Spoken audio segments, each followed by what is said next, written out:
Let us continue reading this book by Uriah Smith, Daniel, Revelation 1897. We are now reading Revelation chapter 8, verse 7.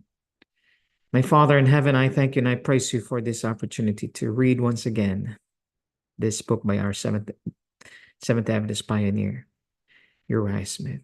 I pray you will guide us into all truth that we may know thee, the only true God, and through your Son, Jesus Christ, I pray. Amen.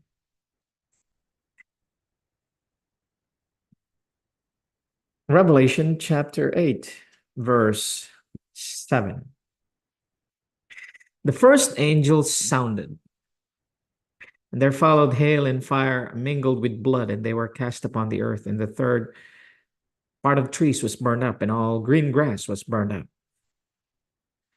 A full exposition of the seven trumpets is given in a work entitled An Exposition of the Seven Trumpets of Revelation, chapter 8 and 9, published at the Review and Herald Office, Battle Creek, Michigan,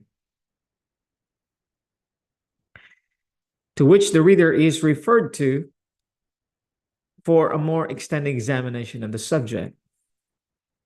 To that work, we are chiefly indebted to the extracts given below. Mr. Keith has very justly remarked on the subject of this prophecy. None could elucidate the text more clearly or expound them more fully than the task has been performed by Given. The chapters of the skeptical philosopher that treat directly of the matter need but the text to be prefixed and a few unholy words to be blotted out to form a series of expository lectures in the 8th and 9th chapters of Revelation. Little or nothing is left for the professed interpreter to do but to point to the pages of Given. The first sore and heavy judgment which fell on Western Rome in its downward course was the war with the Goths under Alaric, who opened the way for latter inroads. After the death of Theodosius, the Roman emperor, in January 395, before the end of the winter, the Goths under Alaric were in arms against the empire.